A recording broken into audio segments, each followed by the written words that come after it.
تعالى باركنا حوله لنريه من آياتنا. وقال النبي صلى الله عليه وسلم فإن الله توكل لي بالشام وأهله أو كما قال صلی اللہ علیہ وسلم. میرے محترم و مکرم عزیز طلباء کرام،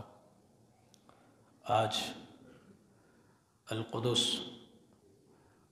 آگہی کے حوالے سے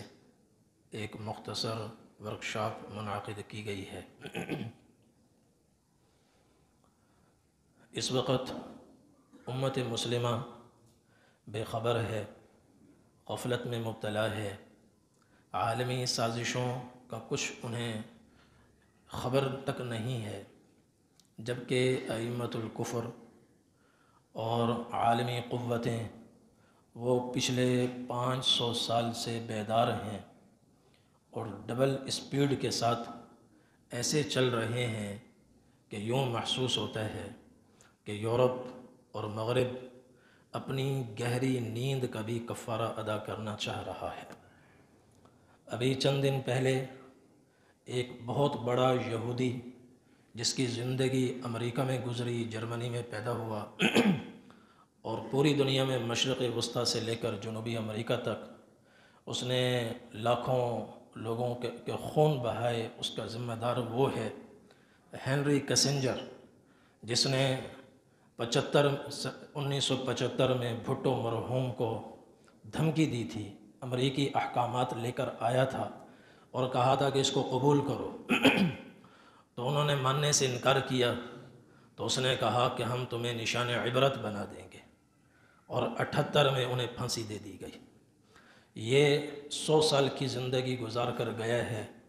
اس کے حالات میں پڑھیں، واقعات سب چھپے ہوئے ہیں. پوری زندگی یہ انتظار میں تھا کہ کب عالمی تیسری جنگ عظیم چھڑتی ہے، اور اس نے کہا کہ بہت جلد جنگ عظیم شروع ہونے والی ہے اور فتح اس میں ہماری ہوگی. اور کہا کہ پورا یورپ ممالک جس تیزی سے اتحاد کر رہے ہیں، میں سمجھتا ہوں کہ وہ آنے والے خطرے سے بے خبر نہیں ہے. دنیا عیسائیت تیاری کر رہی ہے،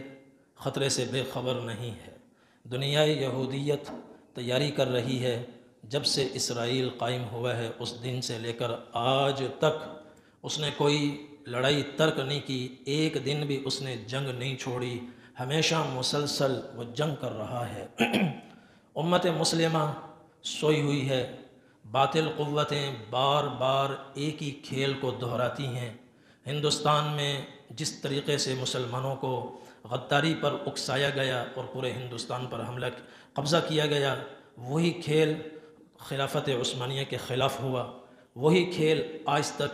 کھیلا جا رہا ہے، رچایا جا رہا ہے. مگر نہ ہمیں ہندوستان کی تاریخ کا پتہ،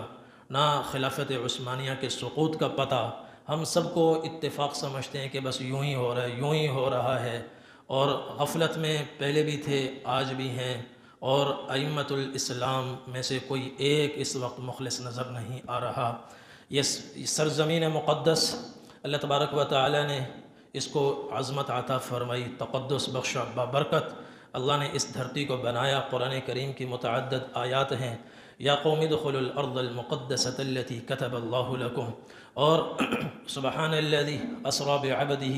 ليلا من المسجد الحرام الى المسجد الاقصى الذي باركنا حوله لنريه من آیاتنا. نبی کریم صلی اللہ علیہ وسلم کے معراج، زمین سے آسمانوں کا سفر، معراج کا جو دوسرا حصہ ہے وہ اسی سرزمین شام سے شروع ہوا، بیت المقدس سے شروع ہوا، مسجد اقصی سے شروع ہوا. یہاں سے آپ آسمانوں پر تشریف لے گئے. وَلُوطًا آتَيْنَاهُ حُكْمًا وَعِلْمًا وَنَجَّيْنَاهُ مِنَ الْقَرْيَةِ الَّتِي كَانَتْ تَعْمَلُ الْخَبَائِثَ. اللہ نے لوط علیہ السلام کو جب ان کی بستی سے نجات عطا فرمائی تو انہیں اللہ یہیں سرزمین مقدس میں لے کر آئے. حضرت ابراہیم علیہ السلام کے لیے جب بابل کی سرزمین تنگ ہو گئی، انہیں ہجرت کرنی پڑی، تو وہ ہجرت کر کے یہاں سرزمین شام میں تشریف لائے. سینکڑوں نہیں، ہزاروں انبیاء بنی اسرائیل کا مسکن یہ دھرتی رہی ہے. اور احادیث میں نبی کریم صلی اللہ علیہ وسلم نے بہت اس کے فضائل بیان فرمائے. آپ سب طلباء نے وہ پڑھے ہوئے ہیں، بارہا سنے ہوئے بھی ہیں، اور آج کل وہ چل بھی رہے ہیں۔ میں کچھ ایسی باتیں عرض کرنا چاہ رہا ہوں کہ میرا مختصر وقت میں کچھ باتیں وہ آپ کی خدمت میں عرض کر سکوں جو ابھی تک آپ حضرات نے سنی نہیں ہے۔ اس کی تاریخ بڑی ہی خون آشام ہے۔ سرزمین فلسطین نے بڑے عروج دیکھے، بڑے زوال دیکھے، بارہا یہ دھرتی کھنڈر بنی اور اس کے گھروں کو گرایا گیا، مسجد کو مسمار کیا گیا، اور بے شمار مرتبہ یہاں کی آبادیاں نقل مکانی پر مجبور ہوئیں۔ حضرت ابراہیم علیہ السلام اس سرزمین میں تشریف لائے، یعقوب علیہ السلام یہیں تھے، پھر یوسف علیہ السلام اللہ کے تکوینی حکم کے تحت مصر منتقل ہوئے، یعقوب علیہ السلام وہاں منتقل ہوئے۔ موسیٰ علیہ السلام کے زمانے تک بنی اسرائیل مصر میں تھے۔ موسیٰ علیہ السلام کے زمانے میں اللہ نے ان کے لیے فلسطین کے دروازے کھولے اور انہیں جہاد کرنے کی دعوت دی گئی، مگر قوم نے جہاد سے انکار کیا، تو 40 برس وادی تیہ میں گھومتے رہے۔ پھر داؤد علیہ السلام کا زمانہ آیا، عیسیٰ علیہ السلام سے 1000 سال قبل از مسیح، عیسیٰ علیہ السلام سے 1000 سال پہلے داؤد علیہ السلام کا زمانہ آیا۔ ایک طالوت کا لشکر تیار ہوا، 313 نے یہاں آ کر جہاد کیا، اور داؤد علیہ السلام لشکر میں موجود تھے۔ انہوں نے ایک مثالی کارنامہ سر انجام دیا، وَقَتَلَ دَاوُودُ جَالُوتَ وَآتَاهُ اللَّهُ الْمُلْكَ وَالْحِكْمَةَ وَعَلَّمَهُ مِمَّا يَشَاءُ۔ اس وقت تک داؤد علیہ السلام ایک عام شہری تھے، عام مسلمان تھے، مسلمانوں میں بہتر تھے، لیکن جب انہوں نے اپنی تلوار سے جالوت کی کھوپڑی اڑائی، اللہ پاک خوش ہو گئے، اللہ نے خوش ہو کر نبوت بھی دے دی، سلطنت بھی دے دی۔ تو حضرت داؤد علیہ السلام یہاں آ کر آباد ہوئے۔ یہاں ان کا ایک تخت تھا جس پر بیٹھ کر تمام دنیا کے اندر وہ احکامات جاری فرماتے تھے۔ پھر 40 برس داؤد علیہ السلام کی یہاں حکومت رہی، اور پھر 40 برس کے بعد دنیا سے رخصت ہوئے۔ حضرت سلیمان علیہ السلام کا زمانہ آیا، 960 قبل از مسیح میں انہوں نے صخرہ بیت المقدس، قبۃ الصخر کے اوپر ایک ہیکل تعمیر کیا، ٹیمپل تعمیر کیا، اور اس میں انہوں نے داؤد علیہ السلام کے تخت کو بھی بچھایا، اور یہ سلسلہ چلتا رہا 589 تک۔ 589 میں یہودیوں کی بدعمالیاں عروج پر پہنچیں، تو اللہ تعالیٰ نے بخت نصر کو ان پر مسلط فرمایا۔ فَإِذَا جَاءَ بَعْدُ أُولَاهُمَا بَعَثْنَا عَلَيْكُمْ عِبَادًا لَنَا أُولِي بَأْسٍ شَدِيدٍ فَجَاسُوا خِلَالَ الدِّيَارِ وَكَانَ وَعْدًا مَفْعُولًا۔ اس نے آ کر ہزاروں یہودیوں کو تہہ تیغ کیا، اور پورے شہر کی اینٹ سے اینٹ بجا دی، اور گھروں کو کھنڈر بنا دیا، اور ہیکل کو اس نے گرا دیا۔ ہزاروں کو غلام بنا کر اپنے ساتھ بابل لے گیا۔ 50 سال یہ وہاں غلامی کی زندگی گزارتے رہے، صعوبتیں جھیلتے رہے، کال کوٹریوں میں پہنچے۔ تو پھر ان کو یاد آیا یہ سب ہمارے گناہوں کا نتیجہ ہے، اللہ کی طرف رجوع کیا، اللہ کو رحم آیا۔ اللہ تعالیٰ نے ایک سائرس اعظم ایرانی بادشاہ کو بھیجا، اس نے آ کر فلسطین کو فتح کیا۔ فتح کرنے کے بعد اس کو یہودیوں کی حالت زار پر رحم آیا، وہاں سے ان کو نکالا، یہاں دوبارہ لا کر ان کو آباد کیا گیا۔ 539 میں یہ واپس آئے۔ پھر کچھ عرصے کے بعد دوسرا اس نے ان کو ٹیمپل بنوا کر دیا، بالکل اسی طرح جیسے حضرت سلیمان علیہ السلام نے بنایا تھا۔ تو یہ سلسلہ بھی چلتا رہا، 500 سال تک وہ عمارت برقرار رہی، وہ ٹیمپل برقرار رہا، یہودی فلسطین میں رہے، دوسروں کی ماتحتی میں رہے۔ لیکن جب 500 سال کے بعد اللہ نے حضرت عیسیٰ علیہ السلام کو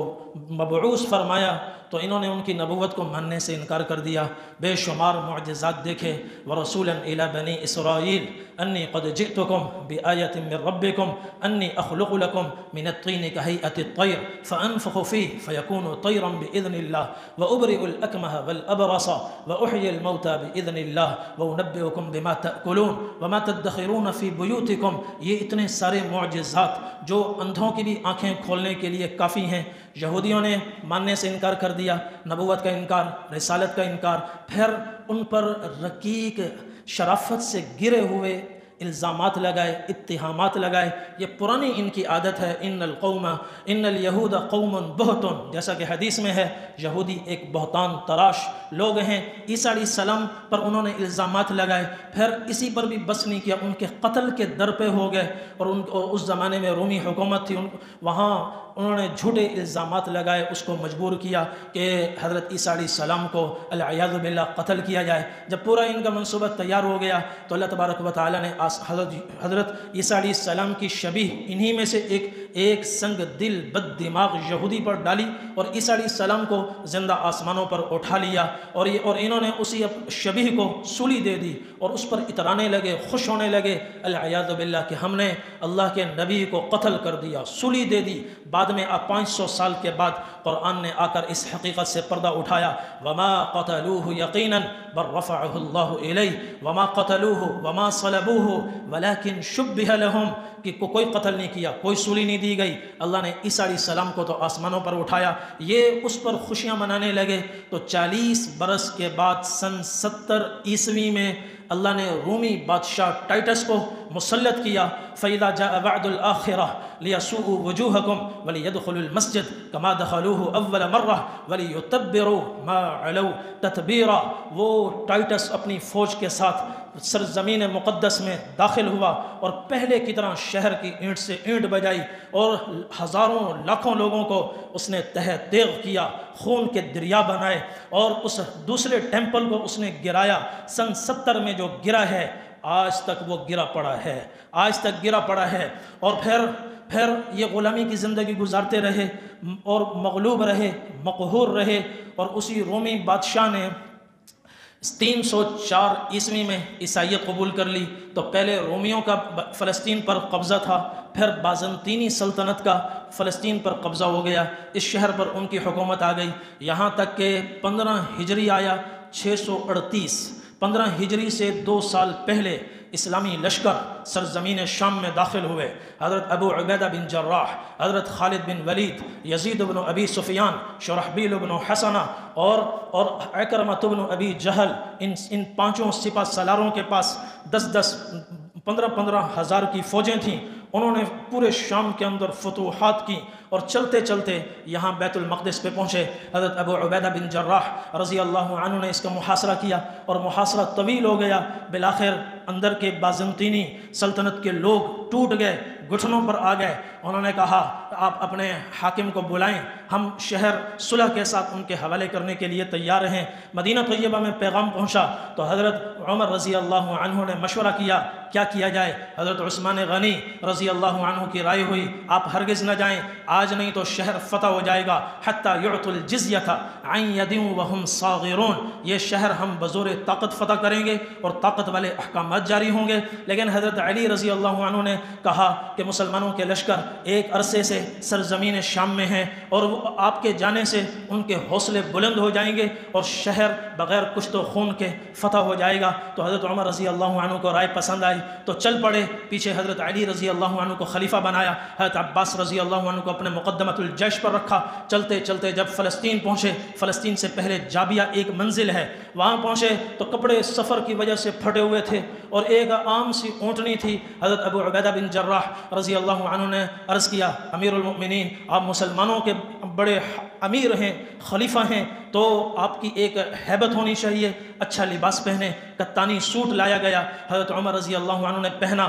مگر طبیعت کو پسند نہیں آیا، اتار کر واپس کر دیا۔ فرمایا میرا یہی جوڑا مجھے دھو کر دے دو، جہاں سے پھٹا ہوا ہے سلائی کر کے دے دو۔ لوگوں نے کہا آپ یہ سوٹ پہنے، فرمایا نہیں نحن قوم اعزنا اللہ بالاسلام، ہم وہ قوم ہیں کہ کلمے سے اللہ نے ہمیں عزت دی، اسلام سے اللہ نے ہمیں عزت دی۔ فلا نطلب بغیر اللہ العزہ، ہم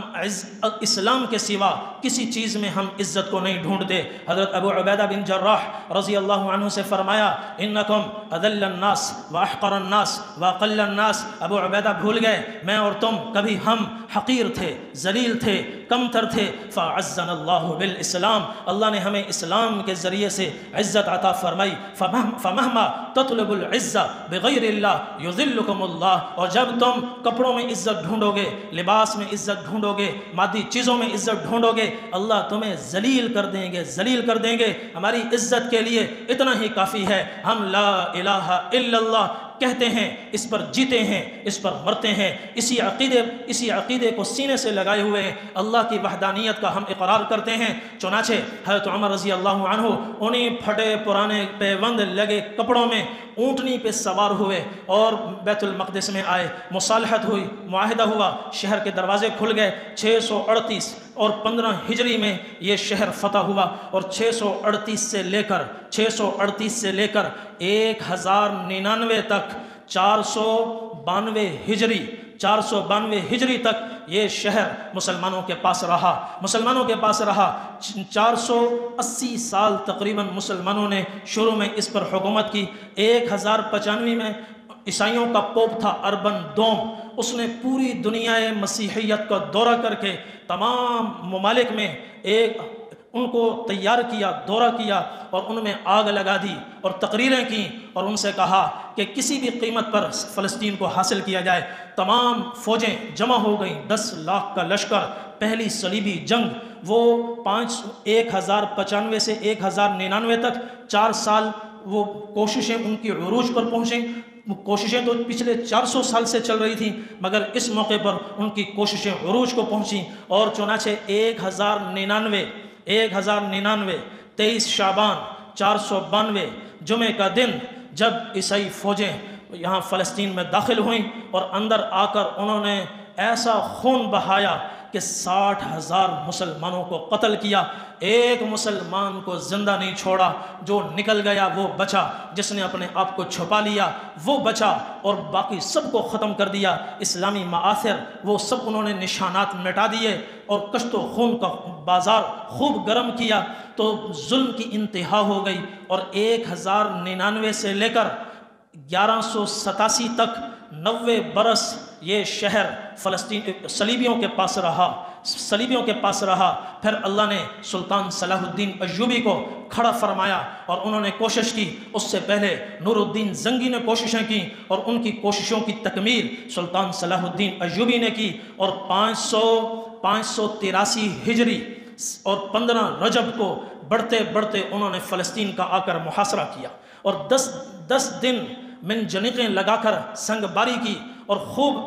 خوب زور لگایا کہ شہر بزور طاقت فتح ہو جائے۔ 10 دن کی سنگ باری کے بعد ایک مشرقی دیوار کا حصہ ٹوٹا، اور اس کے اوپر برج تھا وہ گرا، تو اب فتح کی امید جاگنے لگی کہ اب فتح بالکل قریب ہے۔ فوراً جب اس وقت اندر فلسطین کا حاکم تھا 38 سال کا نوجوان بالیان، اس کا نام تھا بالیان، تو اس نے دیکھا کہ اب تو مسلمانوں کو کوئی نہیں روک سکتا، باہر 60,000 کا لشکر ہے جو جان کو ہتھیلی پر رکھے ہوئے ہے، زندگی کی اسے کوئی پرواہ نہیں، اللہ کے لیے سرزمین فلسطین کو اسلام کے پرچم تلے لانے کے لیے اپنی جانیں دینے کو تیار ہے۔ اس کو یقین ہو گیا کہ اب ہم نہیں بچ سکتے۔ وہ فوراً اس نے پیغام بھجوایا سلطان صلاح الدین ایوبی کو کہ میں آپ سے امان لے کر چند منٹ آپ سے ملنا چاہتا ہوں۔ اسے امان ملا، وہ نیچے آیا سلطان صلاح الدین ایوبی کے پاس، کہنے لگا کہ ہم آپ سے صلح کرنا چاہتے ہیں۔ سلطان نے کہا میں نے آتے ہی تمہیں پیغام بھیجا تھا صلح کر لو،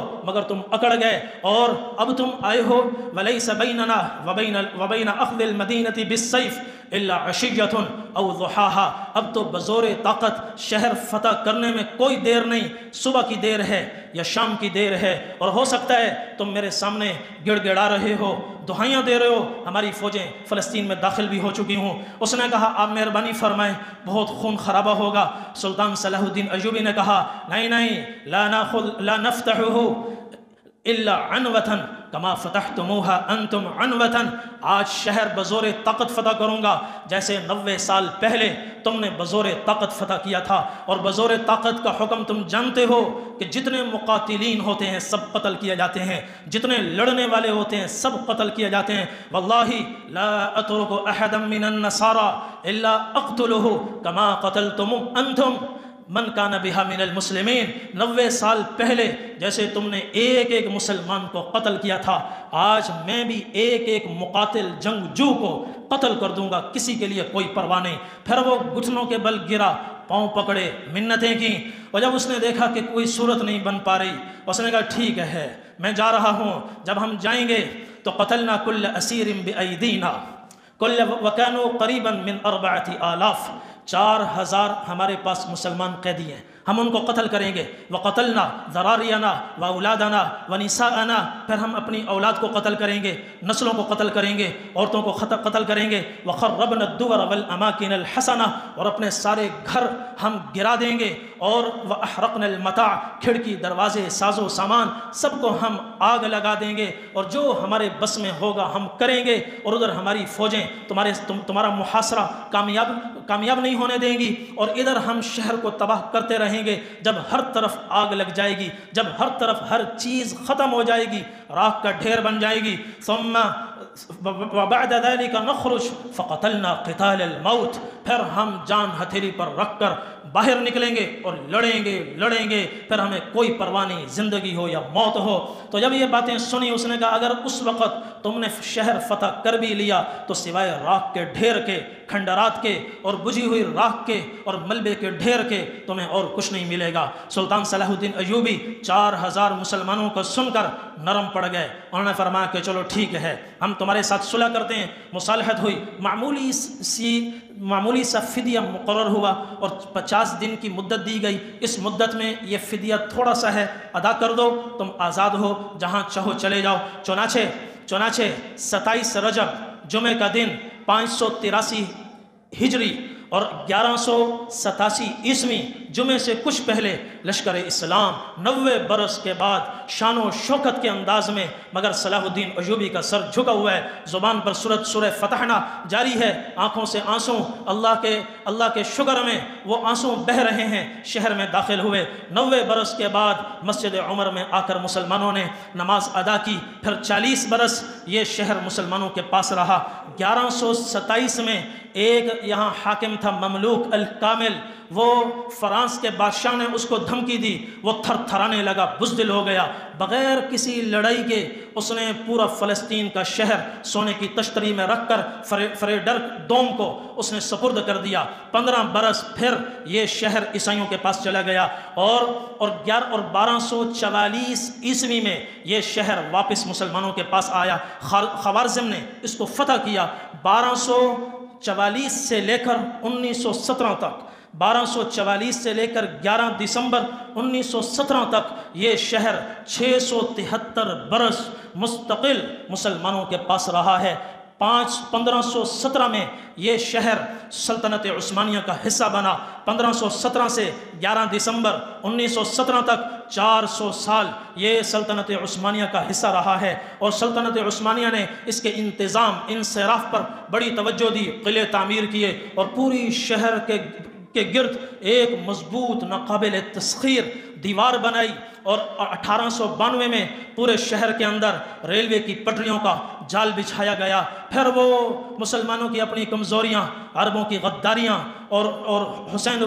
شاہ حسین بن علی کی غداری کی وجہ سے یہاں باطل قوتیں اور طاغوتی قوتوں کو آنے کا موقع ملا. اتحادی افواج کے مقابلے میں یہاں فلسطین میں ترکوں کو شکست ہوئی، اور جنرل ایلن جو برطانیہ کا بڑا جنرل تھا وہ 11 دسمبر 1917 کو فاتحانہ انداز میں اس شہر میں داخل ہوا. 30 برس 3 دہائیاں یہ شہر برطانیہ کے پاس رہا، اور 1900 اس دوران پوری دنیا سے یہودیوں کو لا کر یہاں بسایا گیا، اور 1948 میں یہ شہر یہودیوں کے سپرد کر دیا گیا. انہوں نے اپنی اس صہیونی ریاست کی بنیاد رکھ دی، اور ابھی تک یہ یہودیوں کے پاس ہے. اس دھرتی نے بڑے خون کے دریا دیکھے، اس دھرتی نے بڑے عروج دیکھے، بڑے زوال دیکھے. آج پورا یورپ تیسری جنگ کا منتظر ہے. ہم بھی انتظار میں ہیں، وہ بھی ایک مسیحا کے منتظر ہیں، ہم بھی ایک کے منتظر ہیں. ہمیں انتظار ہے حضرت امام مہدی کے آنے کا، ہمیں انتظار ہے عیسیٰ علیہ السلام کے دنیا میں آنے کا. وہ سمجھ رہے ہیں فتح ہماری ہوگی،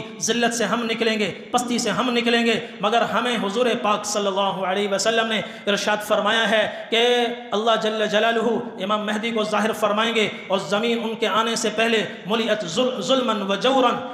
تو زمین ظلم و ستم سے بھری ہوئی ہوگی. وہ آ کر اس دھرتی میں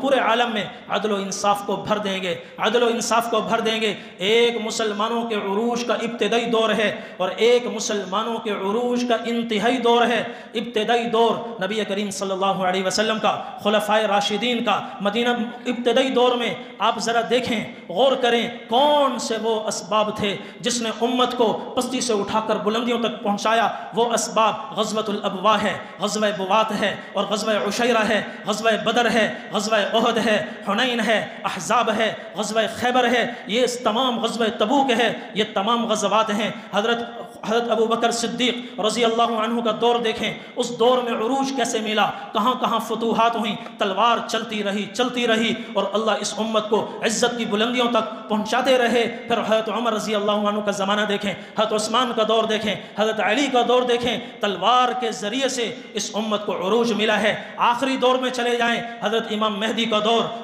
کا دور 7 برس ہوں گے، 1 سال وہ جس میں وہ دنیا وہ امام مہدی بنیں گے، خلیفہ بنیں گے، اس سال میں 2-4 مہینے گزر چکے ہوں گے، اور 1 سال وہ جس میں ان کی وفات ہوگی، وفات والا سال اور شروع کا خلافت والا سال یہ نکال لیں، بیچ کے صافی 7 برس ہیں، 7 برس، اور اگر اول آخر کے سالوں کو بھی جوڑ لیں تو یہ 9 سال بن جاتے ہیں، اور شروع کا آدھا سال اور اخیر کا آدھا سال اس کو جوڑ کر بیچ کے 7 سالوں کو لے لیں تو یہ 8 برس بن جاتے ہیں۔ اس لیے ایک حدیث میں نبی کریم صلی اللہ علیہ وسلم نے فرمایا ان کا زمانہ 7 برس ہوگا، آپ نے فرمایا 8 برس ہوگا، آپ نے فرمایا 9 برس ہوگا، 9 برس رہیں گے اور اس میں جنگیں ہی جنگیں ہوں گی، لڑائیاں ہی لڑائیاں ہوں گی۔ آج پھر فلسطین کی بھٹی دہک رہی ہے اور شہادتیں 500 سے متجاوز ہو چکی ہیں۔ اس جنگ کا انجام کیا ہوگا ہم نہیں جانتے، آپ نہیں جانتے، فلسطین نہیں جانتا، اسرائیل نہیں جانتا، عالمی قوتیں نہیں جانتی، عرب لیگ نہیں جانتے، لیکن اللہ جانتے ہیں۔ جہاد فی سبیل اللہ اپنے فیصلے خود کرتا ہے، کبھی بدر کا فیصلہ ہوتا ہے، کبھی احد کا فیصلہ ہوتا ہے، کبھی فتح مکہ والا فیصلہ ہوتا ہے، کبھی خیبر والا فیصلہ ہوتا ہے، اور کون سا فیصلہ ہوگا یہ اللہ جانتے ہیں۔ لیکن یہ طے ہے، یہ سرزمین، یہ جنگ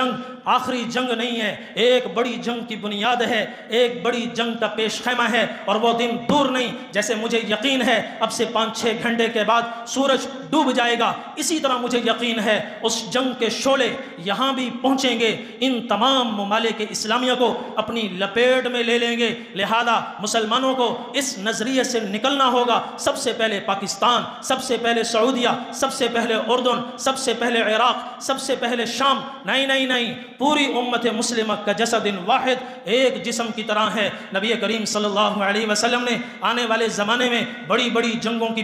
پیش گوئی فرمائی ہے۔ مسیحا آئے گا، حضرت عیسیٰ علیہ السلام تشریف لائیں گے، امام مہدی کا ظہور ہوگا۔ آپ نے فرمایا اس زمانے میں 7 سال مسلسل جہاد ہوگا، سرزمین شام پر کئی معرکے برپا ہوں گے، اور ایسی لڑائیاں ہوں گی، لوگ جنگ عظیم اول کو بھول جائیں گے جس میں 5.5 کروڑ لوگ لقمہ اجل بنے مارے گئے، جنگ عظیم دوم کو بھول جائیں گے جس میں کروڑوں لوگ در بدر ہوئے، کروڑوں لوگ مارے گئے۔ وہ زمین و آسمان نے ایسی جنگ کبھی نہیں دیکھی ہوگی، ایسی بڑی بڑی جنگیں ہوں گی۔ ایک جنگ کا مختصر حال سناتا ہوں، وہ اسی سرزمین شام میں برپا ہوگی۔ نبی کریم صلی اللہ علیہ وسلم نے فرمایا ایک وقت آئے گا کہ تم عیسائیوں کے ساتھ، رومیوں کے ساتھ مصالحت کرو گے، اتحاد کرو گے، اور یہ صلح کچھ عرصہ چلے گی، اور تم مل کر اپنے دونوں کے مشترکہ دشمن کے مقابلے میں اٹھ کھڑے ہوگے، لڑائی کرو گے، جہاد کرو گے۔ تم دونوں کا کوئی مشترکہ دشمن ہوگا، وہ مجوسی بھی ہو سکتے ہیں، بظاہر بت پرست ہوں گے، ہندوستانی ہوں گے، ہندوستان کے بت پرست ہوں گے، یہودی بھی ہو سکتے ہیں مگر یہودیوں کی تعداد بہت کم ہے، ان میں اتنا دم نہیں ہے کہ یہ مسلمان اور عیسائیوں کے مشترکہ لشکر کے سامنے آ کر کھڑے ہو جائیں۔ ان کے بارے میں تو ہمیں اللہ نے بتا دیا ہے، لا يقاتلونكم جميعا الا في قرى محصنة او من وراء جدر۔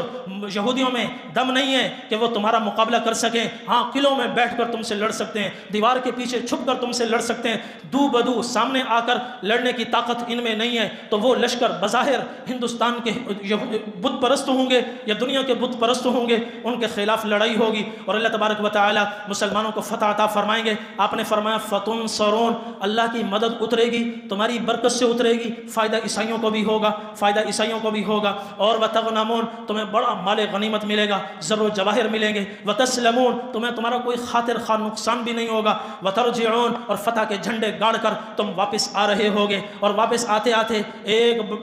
بڑی سرسبز و شاداب جگہ آئے گی، میدان آئے گا، وہاں جگہ جگہ ٹیلے بنے ہوئے ہوں گے اور تم تھکے ہوئے ہوگے، تم وہاں ذرا اترو گے سستانے کے لیے، وہیں بیٹھے بیٹھے باتیں شروع ہوں گی، ایک عیسائی اچانک صلیب اٹھائے گا اور یوں کھڑی کرے گا، کہے گا غلب الصلیب، صلیب کو غلبہ ملا ہے، صلیب کے ذریعے سے فتح ہوئی ہے، مقابلے میں مسلمان کھڑا ہوگا، اس کی صلیب کو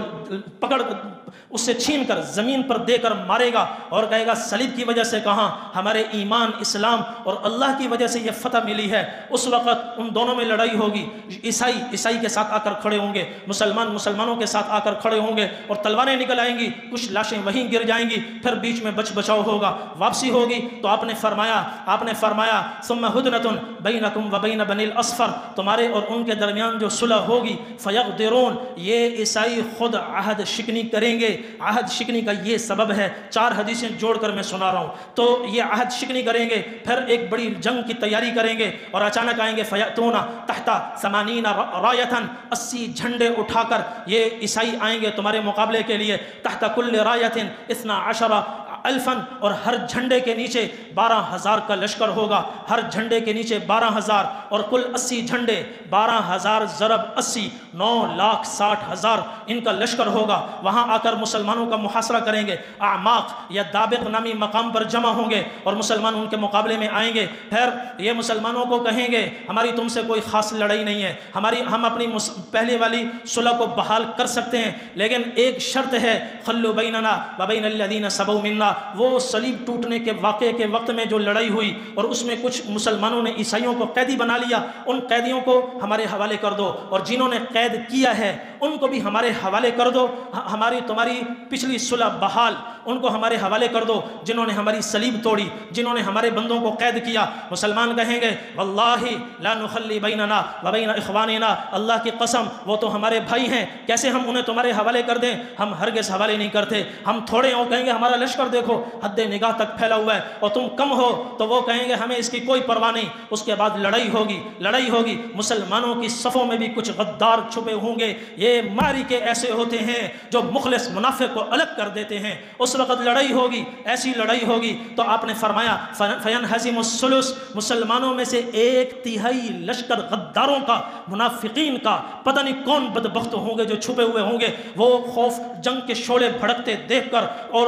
دل گھبرا کر وہ بھاگیں گے اور وہ شکست خوردہ بھاگیں گے۔ لا یتوب اللہ علیہم ابدا، مرتے دم تک اللہ انہیں کبھی توبہ کرنے کی توفیق عطا نہیں فرمائیں گے، اور فیقتل الثلث، اور ایک ثلث وہیں شہید ہوگا، ہم افضل الشہداء، وہ سب سے بہترین شہداء ہوں گے، اور ویفتتح الثلث، اور ایک ثلث 1/3 کو اللہ جل جلالہ فتح عطا فرمائیں گے، لا یفتنون، ان کو اللہ تمغہ عطا فرمائیں گے، مرتے دم تک تمہارا ایمان محفوظ، تمہارے اعمال محفوظ، نہ دجال کا فتنہ تمہیں خراب کر سکے گا، نہ مادیت کا فتنہ تمہیں خراب کر سکے گا، چنانچہ وہ ہمیشہ محفوظ رہیں گے۔ یہی 1/3 اگلے سارے وہ معرکے لڑیں گے جو زمین و آسمان نے کبھی نہیں دیکھے ہوں گے، یہی 1/3 ہوگی۔ حضور نے فرمایا انہی میں سے 70,000 بنو اسحاق کے ہوں گے، وہ قسطنطنیہ پہنچیں گے، استنبول اس زمانے میں عیسائیوں کے پاس ہوگا،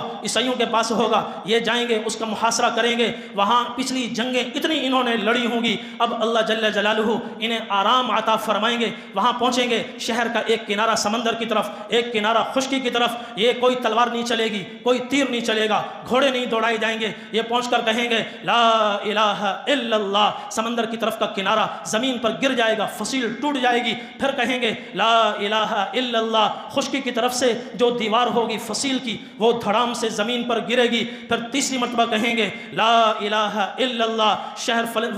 قسطنطنیہ کے لوگ مرعوب ہو کر ہتھیار پھینک دیں گے اور مسلمان فاتحانہ انداز میں فلسطین و قسطنطنیہ میں داخل ہو جائیں گے۔ پھر اس کے بعد ایک زبردست لڑائی ہوگی، یہاں مسلمان آئیں گے، آپ نے اس لڑائی کا عنوان قرار دیا، آپ نے فرمایا لا تقوم الساعہ حتی لا یقسم المیراث، ولا یفرح بالغنیمہ، ایک قیامت اس وقت تک نہیں آئے گی، قیامت سے پہلے تم دیکھو گے کہ مال میراث تقسیم نہیں ہوگا، قیامت سے پہلے تم دیکھو گے اربوں خربوں کا مال غنیمت ایک ایک فرد کو ملے گا، مگر اسے ذرہ برابر خوشی نہیں ہوگی، مال غنیمت تقسیم نہیں ہوگا، مال غنیمت ملے گا، اربوں خربوں میں خوشی نہیں ہوگی، مال میراث کسی کے مرنے پر کوئی تقسیم نہیں ہوگا۔ صحابہ حیران ہو گئے، آپ نے فرمایا تفصیل سنو، عدو یجمعون لأہل الشام، لأہل الشام آ گیا سرزمین شام۔ جب میں شام کا لفظ کہوں آپ کا ذہن سیریا کی طرف نہیں جانا چاہیے، شام کا لفظ سن کر آپ کے ذہن میں فلسطین آئے، اردن آئے، لبنان آئے، شام آئے، یہ پورا خطہ حضور کے زمانے میں سرزمین شام تھا۔ یہ جو لکیریں کھینچ کر ان کے ٹکڑے کیے گئے، یہ 1948 کے بعد کیے گئے، 1945 کے بعد کیے گئے، اس سے پہلے یہ پورا سرزمین شام ہے۔ نبی کریم صلی اللہ علیہ وسلم نے ارشاد فرمایا یہاں اہل اسلام غیور مجاہدین آج سے لے کر قیامت تک رہیں گے، اور قیامت کے قریب بالکل اخیر زمانے میں اہل اسلام کا ولولہ جہاد بلند ہوتا دیکھ کر صلیبی قوتیں یہود و نصارہ مل کر کہیں گے کہ ان کو دبا لو، پوری دنیا تمہارے ہاتھ میں خود آ جائے گی، ان کا سر کچلو جو سرزمین شام میں پناہ لیے ہوئے ہیں اور تیاریاں کر رہے ہیں۔ عدو یجمعون لأہل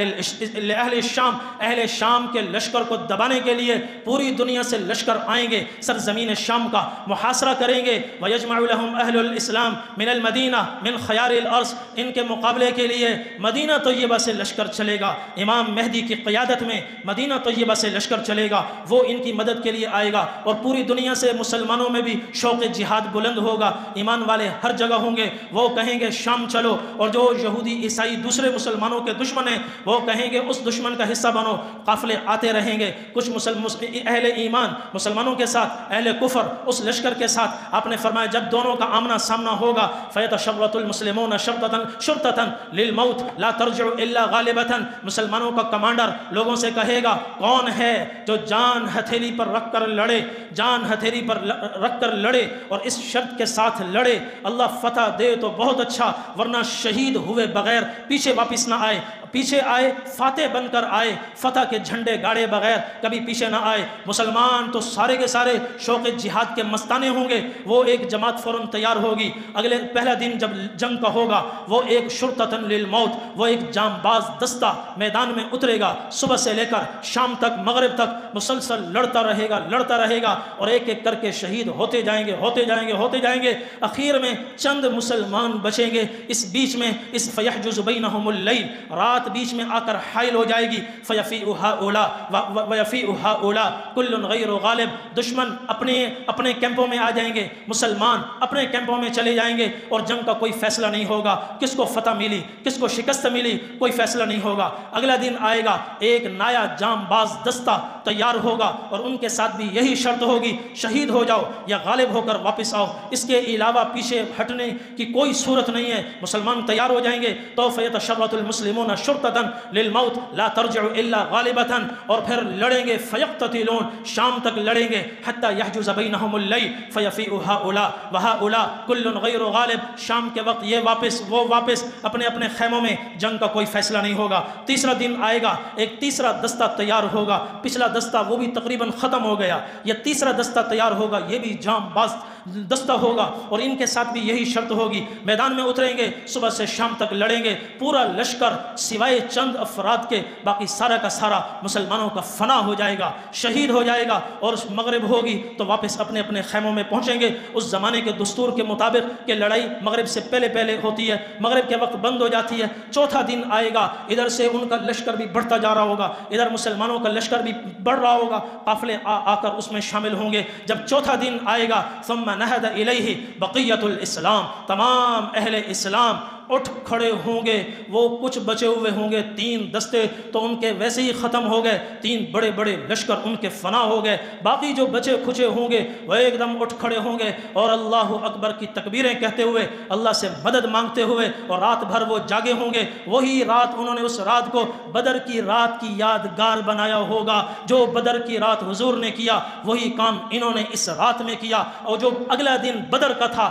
ان کا بھی یہ اگلا دن بدر کا ہوگا، اور لڑیں لڑیں گے دوپہر تک ایک خون ریز لڑائی ہوگی اور لاشوں پر لاشیں گرتی جائیں گی، اور فَيَجْعَلُ اللَّهُ الدَّبَرَةَ عَلَيْهِمْ، اللہ شکست اور ہزیمت کو کفار پر مسلط کر دیں گے، اور وہ لاشوں کے انبار چھوڑ کر بھاگیں گے، اور اکثر تو مر ہی چکے ہوں گے، باقی بھاگیں گے تو حتیٰ ان الطائر لیمر بجنباتہم فلا یخلفہم حتیٰ یخر میتاً، اتنی لاشیں ہوں گی، فضا اس قدر متعفن ہوگی، پرندہ اڑے گا اور اڑتا رہے گا، خالی زمین اس کو اترنے کے لیے نہیں ملے گی، اڑتے اڑتے اڑتے جہاں دیکھے گا لاش تھک ہار کر وہ گر کر مر جائے گا، اس کو خالی جگہ زمین پر اترنے کے لیے نہیں ملے گی۔ کیسی زبردست لڑائی ہوگی، لاشیں کروڑوں سے بھی تجاوز کر جائیں گی، اور پھر حضور نے فرمایا مسلمان اس وقت وہ خوش ہوں گے، اللہ نے فتح عطا فرمائی، مال غنیمت بے تحاشا ہوگا، اس کو تقسیم کر رہے ہوں گے، اور پھر کہیں گے دیکھو ہم کتنے تھے اور کتنے رہے۔ آپ نے فرمایا ایک خاندان کے 100 افراد اگر اس جنگ میں شریک ہوئے ہوں گے تو 90 شہید ہو چکے ہوں گے، صرف ایک بچا ہوگا۔ فَبِأَيِّ مِيرَاثٍ يُقْسَمُ، اب بتاؤ میراث کیسے تقسیم ہو؟ جب کسی کا ایک ہی بیٹا ہو تو وہاں کہاں تقسیم ہوتی ہے، وہ تو ٹوٹل ایک کو ہی ملتا ہے، تقسیم کا عمل وہاں ہوتا ہے جہاں ایک کے ساتھ دوسرا بھی ہو، تو پورا خاندان اجڑ گیا، 90 شہید ہو گئے، تو ایک میں کہاں سے میراث تقسیم ہوگی؟ وَبِأَيِّ غَنِيمَةٍ تُفْرَحُ، اور 99 خاندان کی لاشیں آنکھوں کے سامنے پڑی ہیں، اب کروڑوں کا مال غنیمت مل بھی جائے تو کس کافر کو خوشی ہوتی ہے، کس مسلمان کو چاہ جائے کہ خوشی ہو؟ کوئی خوشی نہیں ہوگی۔ تو پھر ابھی یہ کھڑے ہوں گے، کمریں سیدھی کر رہے ہوں گے، ایک دم آواز آئے گی او تم یہاں کھڑے ہو، پیچھے دجال نکل آیا ہے، اور یہ ایک دم گھبرائیں گے۔ پھر ایک خبر آئے گی، ایک شخص گھوڑا دوڑاتا ہوا آئے گا، وہ کہے گا یہ یہاں سے پسپا ہو کر جو لوگ بھاگے ہیں وہ اس سے بڑی جنگ کی تیاری کر رہے ہیں۔ نبی کریم صلی اللہ علیہ وسلم نے فرمایا حضرت امام مہدی 10 آدمیوں کا انتخاب کریں گے اور ان سے کہیں گے ریکی کر کے لاؤ، ذرا معلومات اکٹھی کر کے لاؤ۔ حضور نے فرمایا واللہ انی لأعرف اسماءہم واسماء آبائہم والوان خیولہم، وہ 10 افراد جو ریکی کرنے جائیں گے وہ کون ہوں گے؟ اللہ کی قسم میں ان کا نام جانتا ہوں، ان کے باپ کا نام بھی بتا سکتا ہوں، جن گھوڑوں پہ سوار ہو کر وہ ریکی کرنے جائیں گے ان گھوڑوں کا رنگ بھی بتا سکتا ہوں۔ نبی کریم صلی اللہ علیہ وسلم نے فرمایا ہم خیر فوارث اہل الارض، پوری روئے زمین کے سب سے بہترین شاہ سوار ہوں گے۔ تو یہ جنگ آخری جنگ نہیں ہے، اس سے بڑی بڑی جنگیں ہونے والی ہیں اور ہو کر رہیں گی، اس کے لیے ہمیں اپنے آپ کو تیار کرنا ہے۔ ہر یہودی اپنے آپ کو اس کے لیے تیار کر رہا ہے، ہر عیسائی اپنے آپ کو اس کے لیے تیار کر رہا ہے۔ یورپ 500 سال سے مسلسل دوڑ رہا ہے، تھک چکا ہے، پھر بھی تھک ہار کر بیٹھتا نہیں ہے، وہ اپنے آپ کو تیاری کر رہا ہے، تیاری میں لگا ہوا ہے۔ صرف دنیا میں ہم مسلمان ہیں، ایک تو حضور ہمارے پاس مستند معلومات ہیں اور ان کے پاس ہوئی باتیں ہیں، ہوئی باتوں پر ان کا اتنا یقین ہے۔ ہمارا یقین قرآن پر کیوں نہیں؟ ہمارا یقین احادیث پر کیوں نہیں؟ آخر کیا وجہ ہے؟ ایک اور سوال، ہم اسلام زندہ کرنے کے لیے اور سیاسی طور پر مستحکم ہونے کے لیے اور مسلمانوں کو دین کی طرف راغب کرنے کے لیے وہ طریقہ کیوں نہیں اختیار کرتے جو نبی کریم صلی اللہ علیہ وسلم نے اپنے مدنی دور میں کیا، جو ابو بکر نے کیا، جو عمر نے کیا، جو عثمان نے کیا، جو حضرت علی نے کیا، جو سلاطین اسلام نے کیا، اور اخیر دور میں جب عروج ملے گا مسلمان پستی میں ہوں گے۔ حضور نے فرمایا کوئی صورت نہیں ہے پستی سے نکلنے کی بجز اس کے کہ امام مہدی آئیں گے اور پورے عالم اسلام کو جہاد کے لیے تیار کریں گے۔ جہاد ہوگا تو ہماری عظمت رفتہ واپس آئے گی، اس کے علاوہ کوئی صورت نہیں۔ نبی کریم صلی اللہ علیہ وسلم نے فرمایا اذا تبایعتم بالعینہ، جب تم ہیلوں بہانوں سے سودی کاروبار کرو گے، مختلف ہیلوں سے سودی کاروبار کرو گے، ورضیتم بالزرع، اور اپنی زمینوں پر قانے ہو کر بیٹھ جاؤ گے، واخذتم اذناب البقر، اور دنیا کے پیچھے پاگلوں کی طرح تم دوڑ رہے ہوگے، وترکتم الجہاد، اور جہاد کو تم چھوڑ دو گے، سلط اللہ علیکم ذلا لا ينزعه حتى ترجعوا الى دینکم، اللہ جل جلالہ تم پر وہ ذلت مسلط فرمائیں گے، دنیا کی کوئی طاقت تمہیں ذلت سے نہیں نکال سکتی الا یہ کہ تم واپس جہاد کا علم بلند کرو۔ اللہ جل جلالہ ہمیں عمل کرنے کی